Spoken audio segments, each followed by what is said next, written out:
फातिमा की रानी माँ, प्रभु यीशु की माँ, आसरा तू ही है माँ।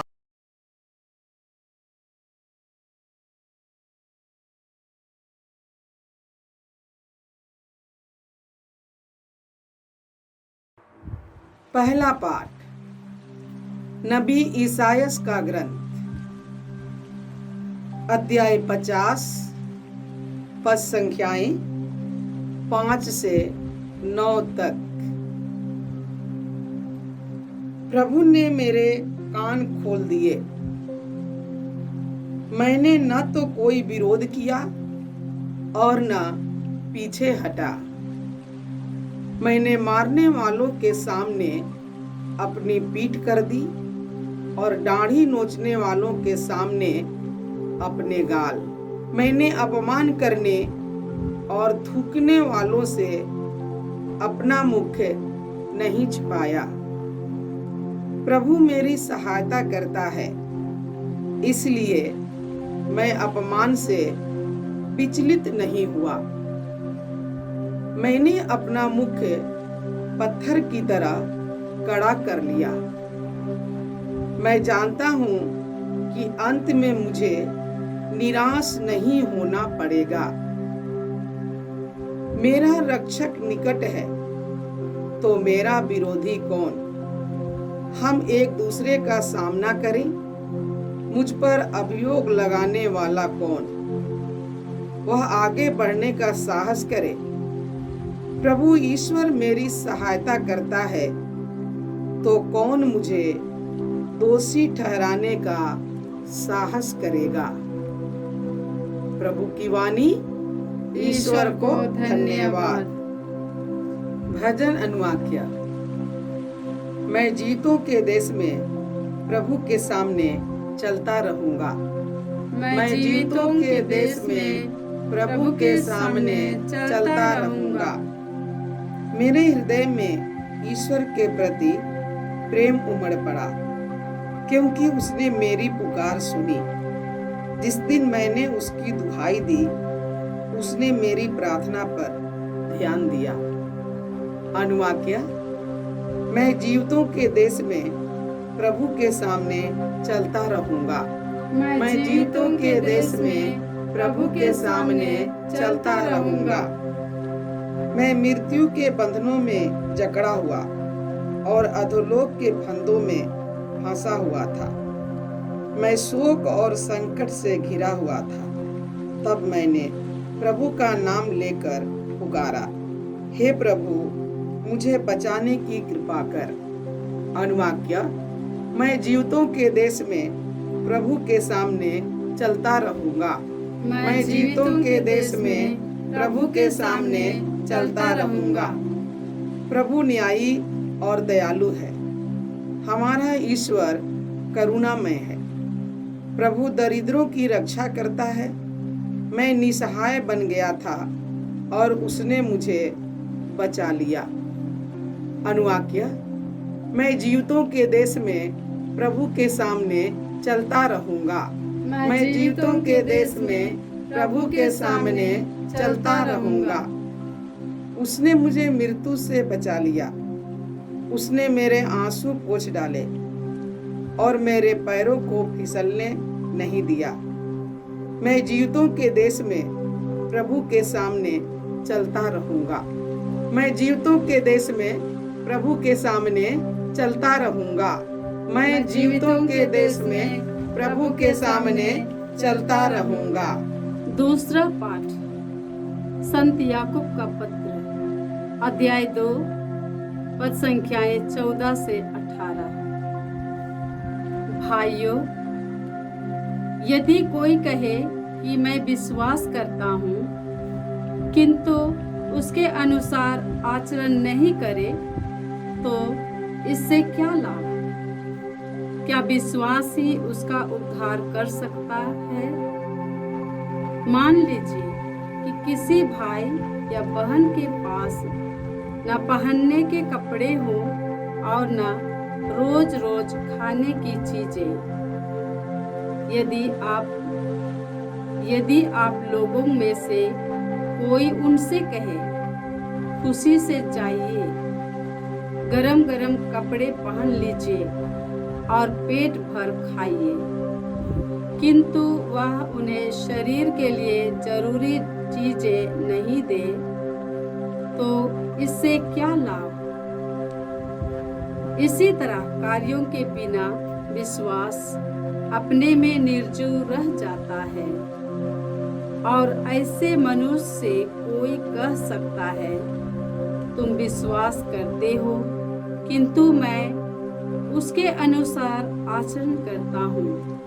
मुझे अपना विश्वास दिखाओ जिस पर तुम नहीं चलते, और मैं अपने आचरण द्वारा ही तुम्हें अपने विश्वास का प्रमाण दूंगा। प्रभु की वाणी। ईश्वर को धन्यवाद। जय घोष। Hallelujah, hallelujah. प्रभु कहते हैं, मैंने तुम्हें मित्र कहा है, क्योंकि मैंने अपने पिता से जो कुछ सुना है वह सब तुम्हें बता दिया है। हालेलुया। प्रभु आप लोगों के साथ हो और आपकी आत्मा के साथ। संत मार्कुस के अनुसार प्रभु यीशु ख्रिस्त का पवित्र सुसमाचार। हे प्रभु तेरी महिमा हो। अध्याय 8 पद संख्याएं 27 से 35।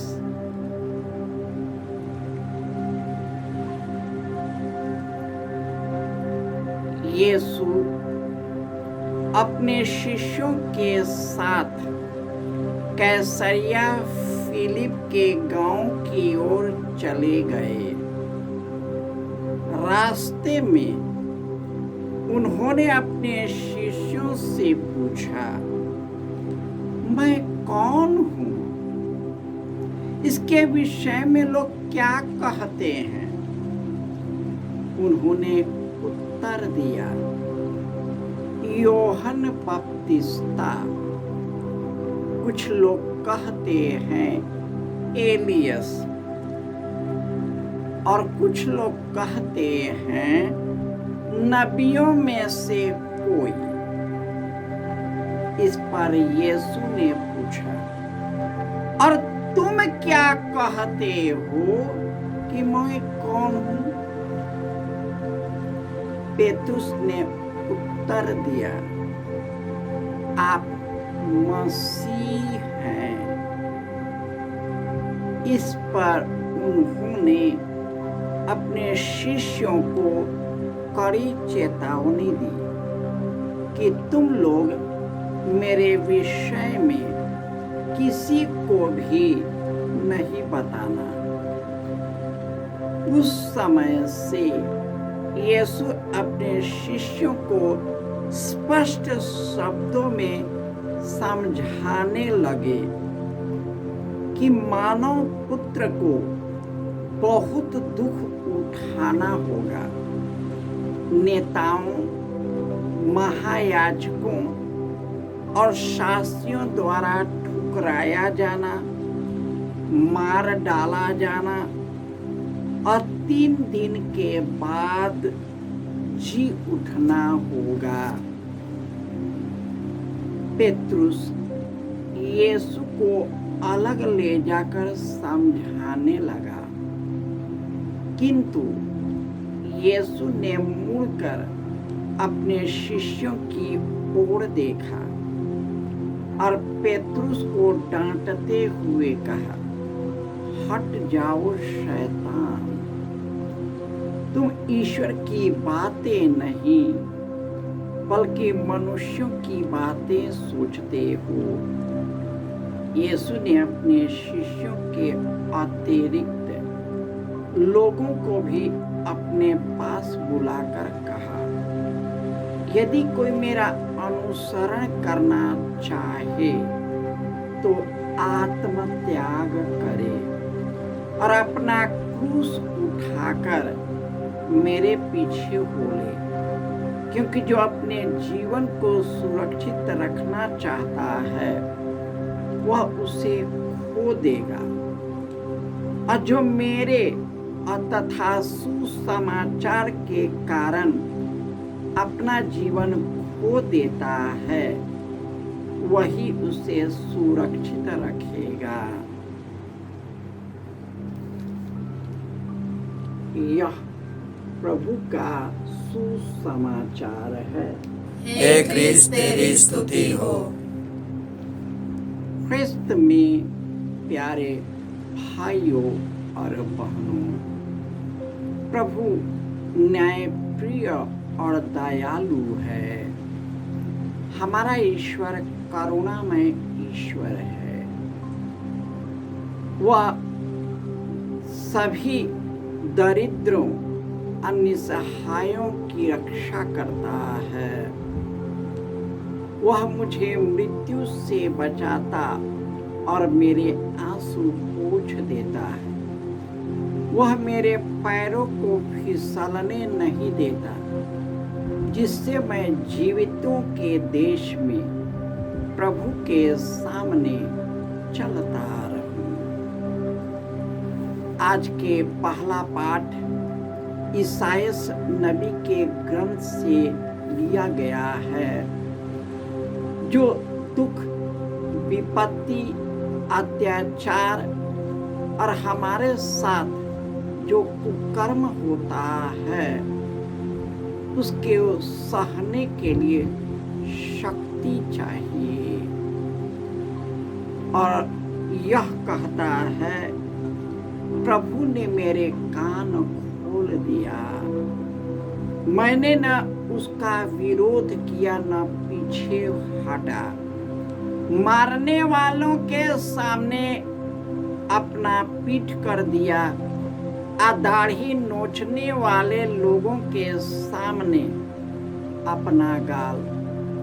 मैंने अपमान और थूकने वालों के से मुंह नहीं मोड़ा।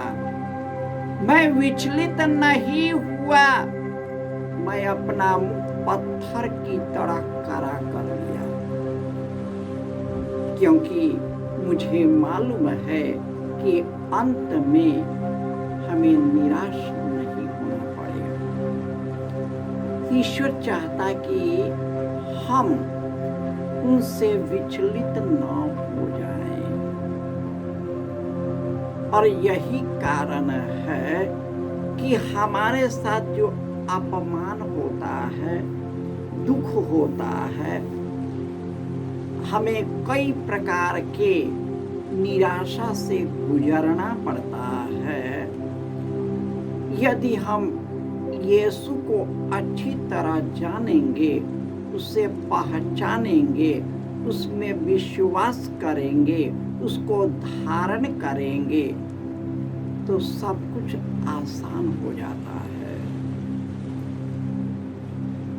और आज के दूसरे पाठ में जब हम ईश्वर को प्यार करते हैं तो केवल वचन से ही नहीं, कर्म से भी उसका अनुकरण करना भी जरूरी है।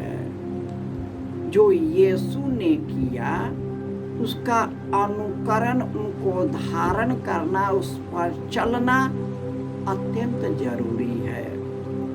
यदि हम अपने भाई बहनों के प्रति असंवेदनशील हैं तो हम कैसे कह सकते हैं कि हम ईश्वर के शिष्य हैं, यीशु के शिष्य हैं, उनकी संतान हैं। यीशु आज अपने शिष्यों से पूछते हैं कि तुम लोग मानव पुत्र के बारे में क्या कहते हो? किसी ने कहा यूहन्ना बपतिस्ता, किसी ने कहा यिर्मयाह, और किसी ने कहा नबियों में से कोई।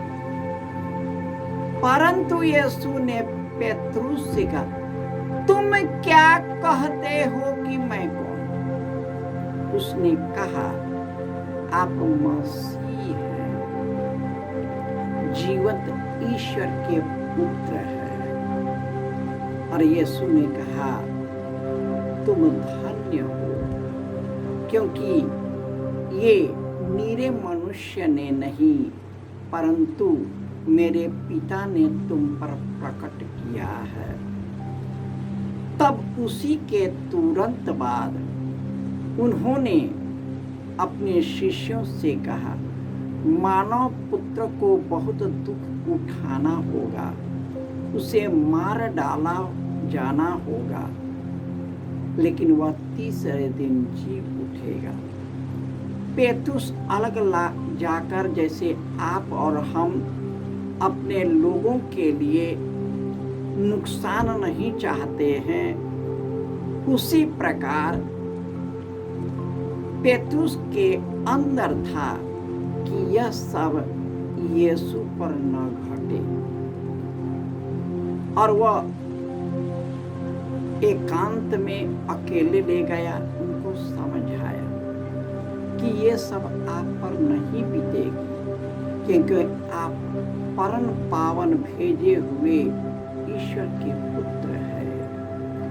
और यीशु ने कहा, हट जा शैतान। उसने शैतान कहकर उसे हटाया, क्योंकि तुम ईश्वर की बातें नहीं मनुष्य की बातें करते। आज संसार के लोग ईश्वर की बातें नहीं केवल संसार की बातें करता है, जो हमारे स्वार्थ, लालच और कई प्रकार के विध्वंस से निकलता है।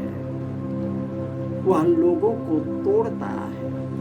और यीशु ने कहा है, जो मेरा अनुसरण करना चाहता है आत्मत्याग करे, अपना क्रूस उठाकर मेरे पीछे हो, क्योंकि जो अपने जीवन को मेरे कारण खो देगा वह उसे सुरक्षित रखेगा, और जो अपने जीवन को सुरक्षित रखता है वह अनंत जीवन को खो देगा, ईश्वर को खो देगा। हमारी सबसे बड़ी मृत्यु है ईश्वर से अलग होना और दुनिया की बुराई प्रलोभन में फंस जाना। यह सबसे बड़ी मृत्यु है। आज ईश्वर बोलते हैं, ईश्वर मुझे मृत्यु से बचा लिया, मुझको पाप कुकर्म प्रलोभन से बचाया, मेरा पैर फिसलने नहीं दिया, ताकि मैं जीवितों के देश में प्रभु के सामने चलता रहूं। यह मृत्यु का है। क्यों? क्योंकि हमने पाप के कारण इसे हमने पापमय कर दिया, इसलिए हमारा अवधि हमेशा के लिए इस धरती पर नहीं बना हुआ है। हमारी जिंदगी क्षण भंगुर है। यह दुनिया अपना घर नहीं है। हमारा अपना घर ईश्वर का घर है, स्वर्ग है। हम वहीं से आने वाले मुक्तिदाता यीशु के आगमन की तैयारी करते हैं। हम यीशु के वचन, उनके जीवन, उनके कार्यों को धारण करें, ताकि हम मन, वचन, कर्म से एक दूसरे की सेवा कर सके, एक दूसरे को ईश्वर की ओर उन्मुख कर सके, और इस तरह हम अपने साथ ही साथ लोगों की आत्माओं को बचा सके और ईश्वर की ओर उन्मुख कर सके। जय यीशु।